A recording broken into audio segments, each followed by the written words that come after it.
Look, Thanks, man, bro. Ebro in the morning, Laura Styles, Rosenberg. We back, man, with a songwriting legend that has decided he wanted to be an artist about 2 years ago, shut down on everybody. Now you can't get a song from him because he's working on his own stuff. Rico Love is here. Chip. Turn the lights on. I mean, listen, this guy's got some hits upon deck. Yeah, you want to run through him? You looking at his discog, his resume? Me and people right now, I'm curious to what, in your mind, if someone was to say, if you were having the elevator pitch, and someone's like, Rico Love, what are you doing, man? I don't know you, fam. Yeah, I don't really know you. I'm a billionaire, and I want to give you money, but I don't know what the hits are.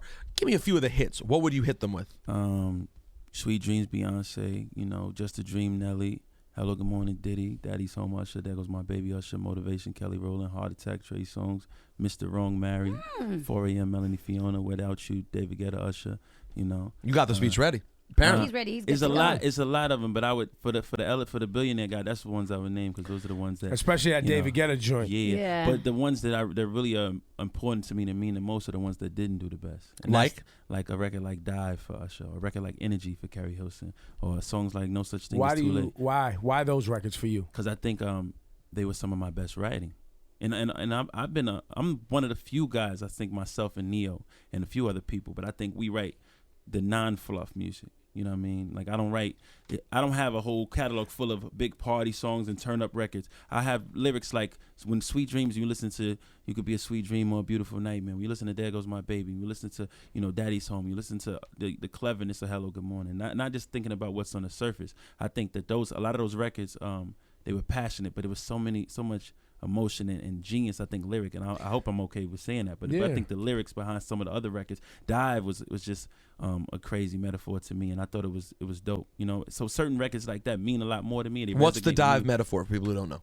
Dive metaphor is really about is a filthy subject, but I made it sound so clean, but it's about a girl who has an extremely wet vagina. Talk about it. Most guys can't handle it, and Usher's saying, I'm not going to come fast. Okay, and you made it totally clean. Like I think that's the genius. When you think about Rocket Man by Elton John, and he's talking about his heroin addiction. You know what I mean? You think about songs like that where Lucy in the Sky with Diamonds by the Beatles, and you're thinking about they talking about LSD, but they made it so genius that a kid could sing along and not even realize what it's about. I think that's the genius of challenging yourself as a writer and as an artist. Do you feel like that's missing in black music? Absolutely. Black music, black artists. I think the key is to say the most obvious thing in a way that's never been said before. I think what they do is say the most obvious thing. I'm going to explain something to you. Kurt Cobain, right? One of the greatest artists, greatest songwriters. I agree. Kurt Cobain is one of the greatest artists. Kurt Cobain. Nirvana. Yo, someone copied Kurt Cobain's name? Sorry, just kidding. Shout out to Kurt Cobain. Making a okay. But he said, I watched a documentary on him the other night. The new HBO. Yeah, incredible. And he says, he just wanted to make $3 million and be a junkie for the rest of his life, right?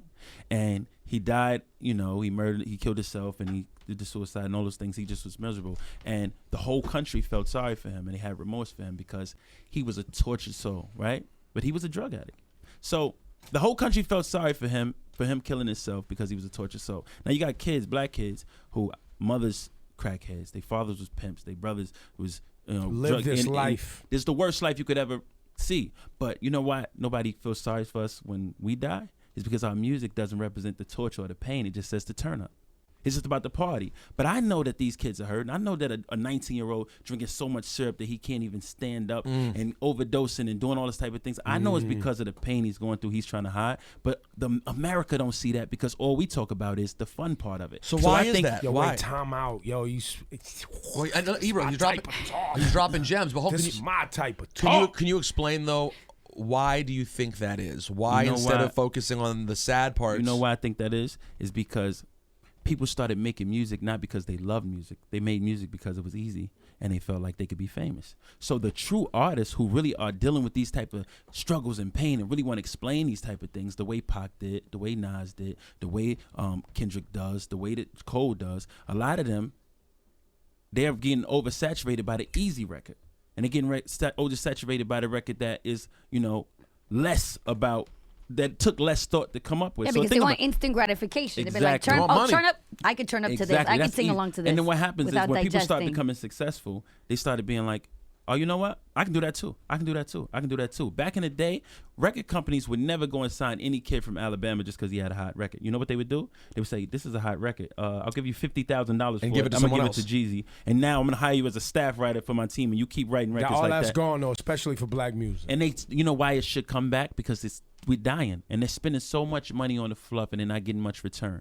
And then an artist like myself, who I think writes incredible songs and an album full of substance, something that means something, it's going to take a lot longer for me to get that type of attention. I spent $2.8 million in the past 2 years on my own project, out of my own pocket. Now, why that amount? What Because was just you got to think about the touring. I pay for my own tours. That's right. I pay everywhere I travel. I have to travel with security. I pay for that. You know, videos. You know, when they give you a $20,000 video and I give you much money on it, my wardrobe alone is $15,000. You know what I mean? I got to add to it. I got to add when I want things to happen. I got to fly people out here. I got to do a bunch of things over time. You know, the vignettes that I pay for to set up. just VIP. all of this stuff. Over time, you look at it and you're like, man, I spent a ton of money to make something happen. So let me challenge you with something. You said something a second ago about, you know, kids that are born into a life that Kurt Cobain decided because of his emotional state. Can I say something real fast? I believe in Kurt Cobain's torture. Yes. I believe he was really dealing with something. He was dealing with something. I'm just saying that the reason why I have remorse for him is because he explained because of his music. Well, yes, this is what I and the challenge reason you. why he killed himself and the whole world cried for him. But a black man is killed by a police officer and everybody's debating on who's right or wrong. He didn't even kill himself. This is my and challenge, though. But this is my challenge. My challenge is you said you spent $15,000 on a wardrobe. Do you really need that if we can capture your pain and your story through your music? Like, are you being baited as an artist? Because I know you. Mm-hmm. Are you being baited to keep up with the Joneses in a way just to cut through? No. So you're spending this amount of money because you want to make sure that people who are numb and who ain't paying attention actually do pay attention. So you're spending the money so that they pay attention. And what I'm challenging you with is, because I know you can write and I've known you for a while, could we get where you're trying to go with the music if we said, you know what, fuck that wardrobe. Fuck that $15,000. Fuck all that money and flash. Fuck all that jewelry and all that shit. Nah, fuck that. This is what I'm about. But it depends on why you think I'm doing it. See, I dress the way I dress and do what I do and wear the jewelry I do because it's comfortable for me and that's what I like to do. And I've earned it, right? Yeah. So I don't do anything that I do just for a look or just because, you know, even if you look at my visuals, it's not over the top. It's just I know what it costs because it's me and I know what I feel comfortable wearing. But it's not for, let me go and wear this so I can put it on the gram. If you look at my IG and you look at my Twitter, look at my following, I don't even talk about these type of things. I was going to say, though, you probably could save a lot of money on security if you didn't have so much jewelry on. No, not even about, it's not even more about the jewelry. You got to travel with people just because this guy's out here who just don't like you without you even know, without nothing on. It's just guys out here who got a problem with you. And there are people who would even, because even someone like you who's been a writer, so you've been a little bit behind the scenes, you don't think you'd be able to mask yourself more, at least at this point? Not in the urban world, because I've been known in the urban world before. Because you're too out there. He wouldn't. Usher was on the cut. Yeah. I know. It wasn't like I was so behind the scenes that nobody knew who I was. Right, it wasn't that type of situation. That's why it was a little bit easier for me to transition. The same way it was a little bit easier for the Dream and those type of people. Yes, they of were course. a little bit well known. Is the Dream like the ultimate sort of blueprint for what can be done? No, Neo is. Oh, I guess. I guess for Neo, though, it happened for us even earlier on. No shade to the Dream, though, but Neo, I think, is the most successful out of, right now, you know. But what I want to people always try to say, oh, well, you know, it's tough for songwriters. But think about this. Smokey Robinson started as a songwriter. Marvin started as a songwriter. Pharrell, Missy. You know, some of the biggest artists, Kanye, some of the biggest artists started off as songwriters and they became artists. It's just that they became so big as artists that people forgot about their beginnings. Nowadays, since a few people failed, they make it seem like, oh, here's another one. You know what I mean? And that's why I did my best to stay out of the, the hype. I don't talk about. And you took your time.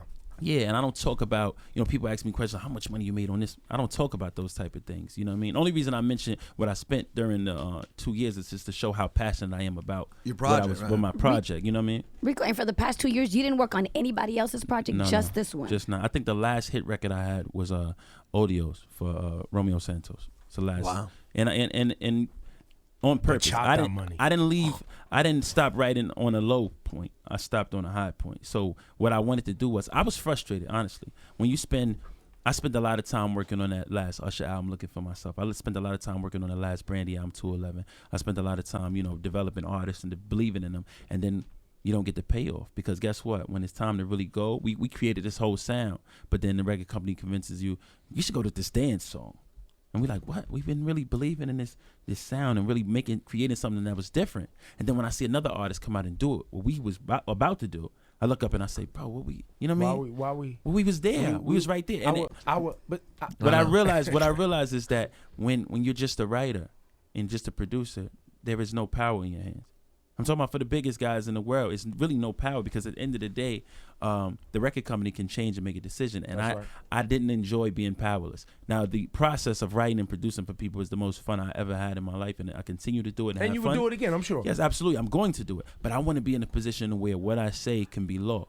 You understand? Like, if Kanye West decided one day he wants to executive produce somebody's album, he can call them and say, I want to executive produce your album. They're going to say, are you kidding me? Let's go. They respect him a different way because of the notoriety. Not just because of his ability, because they understand the notoriety. So I said strategically, let me build up the notoriety, build up the brand, and I'm an authentic artist. It's not like I'm around here posing. It's not like I'm out here trying to be somebody on some, corny shit. You know what I mean? At the end of the day, it's real. It's real with me. It's not like you see something and it's like I'm trying to force it. So with the artistry, I want to be able to be so strong and so believable as an artist and as a brand that I can step in and say, now I'm demanding this. Because I'm not interested in just writing one-offs no more.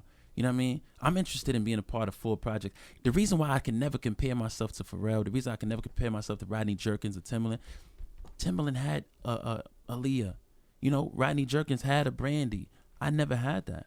And I wanted that artist, so bad. I wanted somebody who trusts me and believe. And I want to go, and I go so hard. Ask any person I've worked with. I remember when they told me Nelly was over. There's no reason why you're working on Nelly. And I said, y'all crazy. This is Nelly. I remember when after Usher did Here I Stand, and they told me, bro, Usher's over. Trey Songz is the new wave. Shout out to Trey Songz. I said, bro, this is Usher. And we did Daddy's Home, and There Goes My Baby. Both went #1. You know what I mean? I remember when Diddy was working on Last Train to Paris for 3 years, and I said, I'm going to work with Puff. They said, bro, you're wasting your time. It's never coming out. It's been 3 years. Hello, good morning. You know what I mean? It's when you believe in something. I'm a champion. I'm going to fight hard for you. This is when I was on fire. This is when I could have been like, nah, to do it.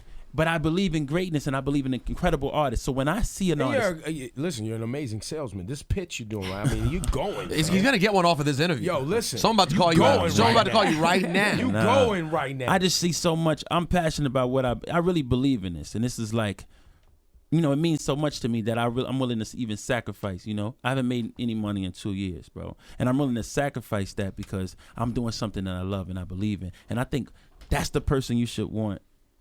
To work with and be a part of, somebody who really believes instead of somebody who'll give you a fluff record that'll die in 2 months. So why don't you intro this first single off this first album, really, because you only put out an EP before. Turn the lights off. And on.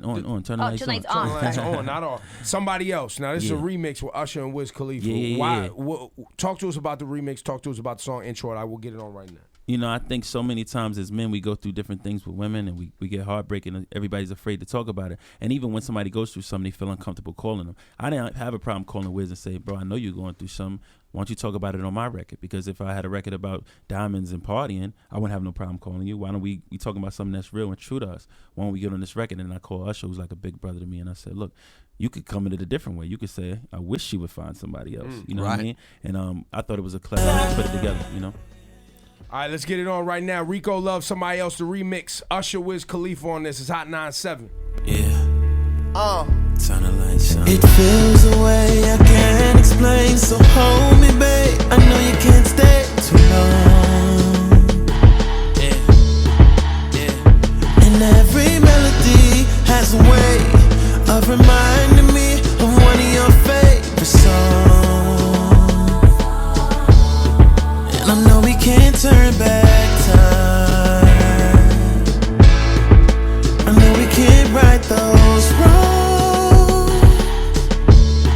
But at least inside my mind, it doesn't seem like you're gone. Even though I know you're too busy loving somebody else. You ever have some days where you believe like, okay, I'm gonna make it, it's gonna be good for me, and this deal's gonna happen. And the next days you're like, nothing is happening for me. Yeah. So even in as human beings, some days we feel optimistic, and some days we feel down, and so we have that right as humans to express whatever we feel in that particular. Now time. I think that's a real part of him on that song. Rico, you have this song called Bad Attitude. You said you have the best Raekwon verse ever. I don't want to say ever. You're not happy. I want to say, I'm saying, because as soon as you say that, it's going to be like, yo, come on. But you think it's one of his best feature verses? I think It's one of one of his the best best. feature verses. It was an incredible verse, and Ray is a friend of mine. I thought that was really, even just to call Raekwon a friend of mine is really dope. Crazy, so when I right? started working on my album, I said, most people would call everybody for the features. I said, listen, I believe you've been writing your first album your whole life. And as a kid, my dream was to have a record with Raekwon and Ghost. So I'm like, now that I know Raekwon, I'm not gonna waste my.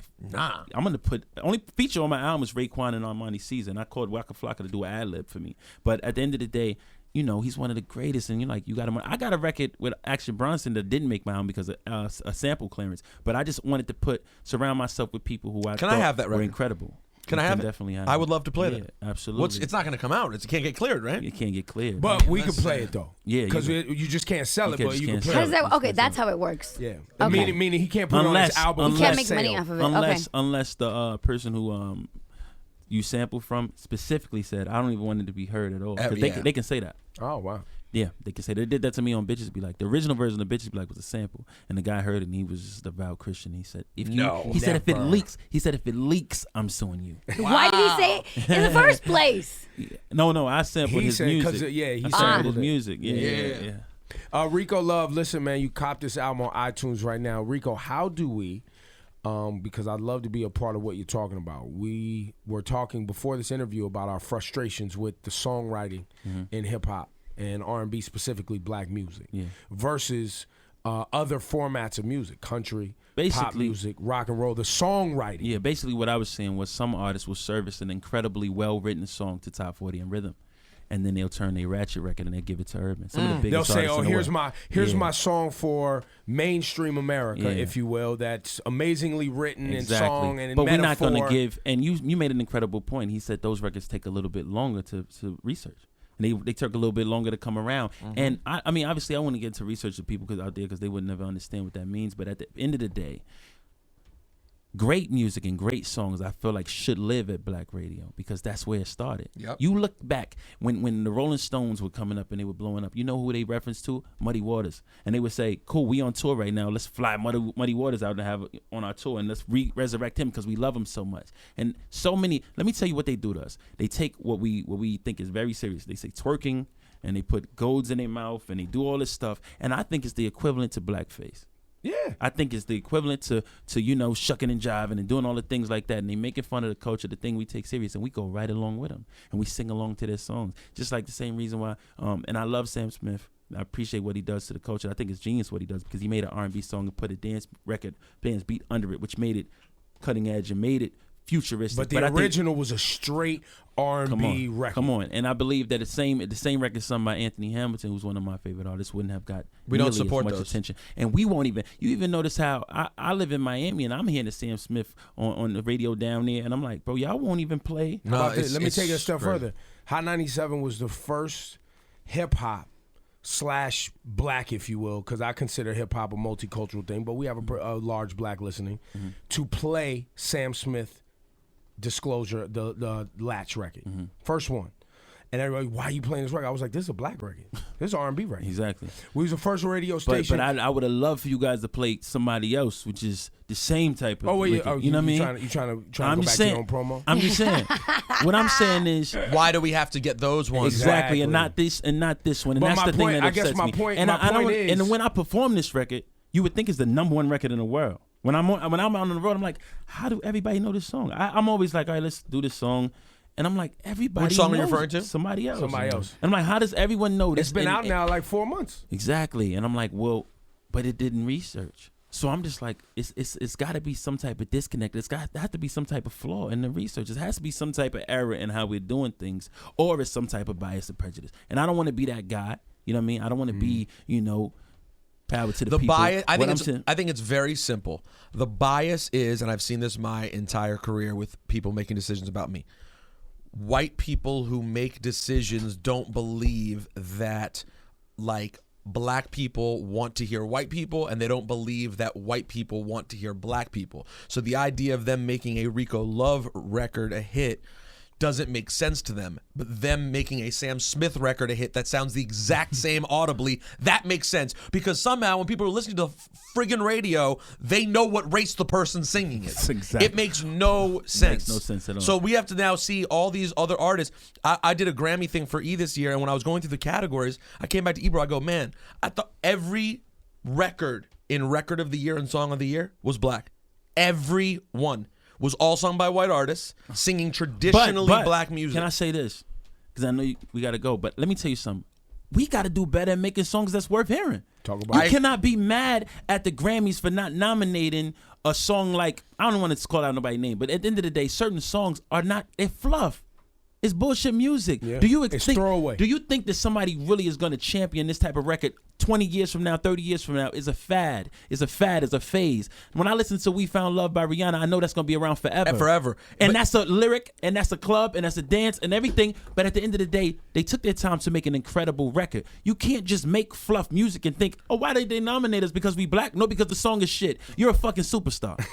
And you're making shit songs. You're a fucking superstar, and you're making songs about Nothing. Oh, you're saying because, and we'll just say it, Beyonce decided to make a song that was risque like that. You didn't love it. First of all, I love Beyonce. I think she's one of the greatest artists ever. But I think I would have loved to hear Beyonce sing. When she did "Dangerously in Love," I fell in love with Beyonce. So you're just like, your thing is you're the one that can make sure that the songwriting maintains and has a bar. Yeah. So please do that for That's us. all Is I'm your asking. point. Yeah. Is Now your point. I'm 7-Eleven was the same. 7-Eleven was Yeah. Beyonce stooping down to make music for idiots who want to hear bullshit. I'm sure instead of making a great song and forcing people to love it. And if people like her don't do it, no one's going to do it, because she can demand and command radio play by who she is. And let me take But you y'all don't a think step Beyonce further. has a balance? Because Beyonce has great records. No, she has incredible She has records. incredible I'm records. talking but about. to me, I'm it's talking like a about record this. like 7-Eleven doesn't bother me. No, it doesn't bother me either. What I'm trying to say is this. In this particular category, we're talking about when it's nominated against other records, Right. I can understand why it would not win. And that's all I'm saying. I know the Beehive is going to destroy me. after No, this, they're But great. at the end of the day, You just want, I just like, believe that if an artist is that incredible, I don't want us to be laughed at and mocked. That's it. That's all I'm saying. I believe you are that incredible of an artist. You're one of the greatest artists, one of the greatest voices, Yeah. one of the greatest entertainers I ever. mean, she's the and she's the closest thing these days. Beyonce is practically goddamn near one of the closest things to Michael Jackson we have in terms of a worldwide superstar. Exactly. So and obviously what I'm saying is, when we frustrated about not winning, we have to look at what What we're we're up doing. against. We're not. Now I can see if when the Confessions record lost to Ray Charles, I was very upset, because I feel like that should have won. And obviously, God rest the But dead, it's Ray Ray Charles. Charles, and you got to respect the fact that right. he had passed away, and no disrespect. So at that point, you could still argue that. That's right. That's yeah, fair. but when it's some But brand when new it's artist who something- has one song out that's good up against one of our biggest artists, there's no reason why Yeah. that record shouldn't win. Exactly, and you see why some of the things won't work is because if it's so well written, it's make people feel a certain way, and you have potential to do that same thing, and you don't. That's what upsets me when it's great and when you're so great. You know what I mean? Bad attitude. I do appreciate you being candid and sharing your passion, because I can tell you're I a can little tell. I'm frustrated. gonna tell him to pay for this later. Though. Why you say that? No, because Why? anytime you say anything against, see, the thing about it is, we all intellectual people in this room, so Because we can understand. Let me jump out. For you. I Let even me- believe that even Rico, with Beyonce, Rico, let me help him- you a yeah. little bit. Let me help you a little bit. We all, me, Laura, Rosenberg, yourself, loved Beyonce's current music that she's put out. It's entertaining. Yeah. We know that she can do other things. And because she's Beyonce, we hold her to a standard like, yo, we need you. Okay? But Beyonce's like, look, I want to have fun too. I want to talk shit too. Yes. Exactly. I want to Yeah. just like take the pressure off sometimes too. Sure. And so she should be able to do that. I don't think And we're I not agree. saying We're not she saying can. that, yeah. What I'm I saying think your is- frustration is we only have one Beyonce. Yeah. We don't have 5. Yeah. So Beyonce decides, you know what? I'm going to just dumb my shit down and bug out for a minute. We're like, wait, hold up now. Hold up now. What Where's do we our have? amazing songwriters now? Hold up. Yeah. You know, am I saying it correctly? I believe that. That's exactly what I mean. And what I'm saying is, if we can't argue so much why it doesn't win. when it's nominated, when it's that type of record. That's all I'm saying. You know what I mean? Because just because something is popular doesn't mean that it's necessarily Every quality. artist comes in here and thinks they should win. If it doesn't make you feel a certain way after you listen to it, I feel like a lyric. When I listen to Irreplaceable, it did something for women. It was such a well-written song. Shout out to Love Neo. on Top. When I listen to those type Love of on records. Top. When I listen to Dangerously in Love is one of my favorite Beyonce records ever. But when I listen to those type of lyrics, when I listen to If I Were a Boy, when I listen to those type of songs, it's like it's so much genius behind that. And when those records don't win, I would be upset. When those type of songs are nominated, Yeah, and by the way, in case anyone's paying attention, because I'm a big Rihanna fan, Bitch Better Have My Money's not winning any awards. but 4 or 5 seconds. You don't think so? But 4 or 5 seconds. Was a 4 or 5 seconds might. And that's of why, course. and that's why I'm It's- upset, because Rihanna's could. Let me correct y'all. You're saying "Bitch Better Have My Money" won't win a Grammy. It might win a Billboard or some chart but award it's not or going to get accolades. Neither would Pour from It- other songwriters or Neither from would other, Pour It Up. But even though I love Pour It Up as a record, as a party record, but these records like We Found Love, Incredible. 4 or 5 seconds, these are Incredible. songs that can actually move a lot of people and have meaning and impact. Not every song has to be that way. And But not every song has to be serious. I just think it has to be, clever and well thought Thoughtful, out. yeah. You know what I mean? I think Girls Just Want to Have Fun by Cyndi Lauper is one of the greatest songs ever written. That doesn't necessarily mean it has to be, about heartbreak and love. No, it's fun, and it's all those things. Don't Stop Believing. And, I think some of those records are fun, and they're telling a story. I just want Rico's trying to to say is- But I challenge feel like that's what ourselves. she's doing with 7-Eleven. Just fun. That's exactly how I feel about Beyonce. Here's the thing, though. Laura, look at it like this. It's like when Hot 97 decides we want to play a pop record because we know it's an amazing Right. song. And the hip hop community goes, yo, but you're fucking Hot 97, bro. You're supposed to be playing hip hop. That's it. And we're like, well, wait a minute now. This is a hot song and it's a great song and we should play it. We play rap music too. You know what I'm saying? We play hip hop too. We play other shit too. But the responsibility factor weighs in when you get to a certain point where, unfortunately, because of your success and because of the crown that you wear, if you will, as an analogy, you have a responsibility that people feel like you should deliver on all the time. And when you decide to be like, fuck that, I want to have fun and just get in a kiddie pool and dance around in a hotel room in my panties, people are like, not you too. Come on. And she's like, what? I like having fun. Fuck y'all. Right? And people enjoy it. But other people are like, damn, B, we need that. We need And you. both sides make sense, by But the way. Beyonce delivers that, though. That's what I love about her as an We artist. know that it's a you're balance. a part of the beehive, I'm my just G. saying. I'm just saying. saying. how I feel want as you a to woman. understand- This is what I like. I want you to Jesus understand, we not. Christ. Beyonce has we great not- records we that not- I love too, that it make me feel, yes, me, myself, and I love that record. Did you just But- glaze over my explanation of No, how it's people fine, come after but- Hot 97? We Okay. play Yes, rap music. We break right. artists all the We time. But I just want to make sure. I'm telling you, just to me, I just feel like songs like 7-Eleven, especially Now. because I know you hated it. Jesus Christ. I just thought it was very. I just think thought it's it a was song easy. you- I we thought it just was wanna low. have fun It sometimes. was low hanging fruit. That's all. I'm not saying there's no place for. I'm just saying it's She was low-hanging having fruit. fun. She was having fun. Listen, that's great. We should all have fun sometimes. Right? Rico, look what I you love did. 7-Eleven. It's This delicious. is a mess. I go to get Slurpees all the God. time. Please, Beehive. Beehive. Please don't kill me, Beehive.